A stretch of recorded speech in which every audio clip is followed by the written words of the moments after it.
Game na. I'm Engineer Malaya Laureano Caranog from the Construction Development Unit under the Socialized Housing Group. And this is the JEPROX and the Spotlight.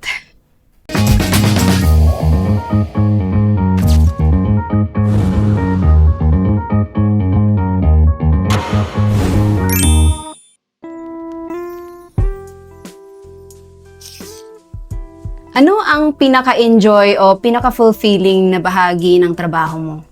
Para sa akin, yung pinaka-enjoy at pinaka-fulfilling na bahagi ng trabaho namin is yung makita namin na buo na yung mga bahay.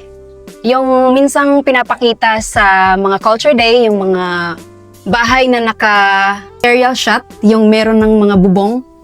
So, yun yung pinaka-fulfilling kasi ibig sabihin nun na ibigay na namin yung part namin, yung support namin para sa construction, sa mga construction manager, sa mga engineers, kung paano itatayo yung mga bahay.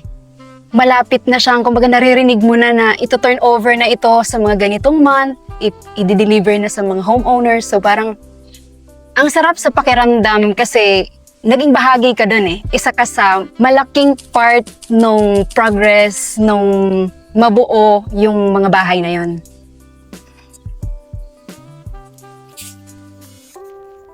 Kumusta ang naging journey mo sa Joy Nostalgia? Paano ka nagsimula rito?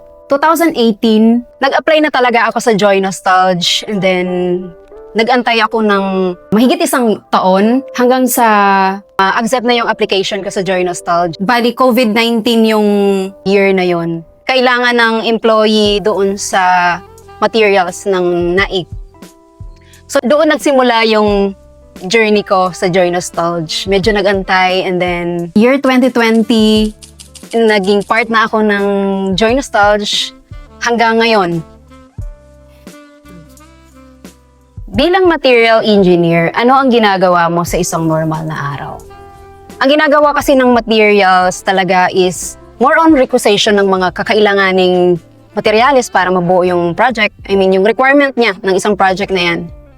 Coordination sa mga department like PMG, Purchasing Management Group, DMG, nakikipag-coordinate kami sa kanila sa AMG, sa direct sa site, sa mga construction manager. So marami po kaming kinakausap para ma-realize yung mga kakailanganing materyales, ma-i-deliver natin sa construction. Bali, yun po.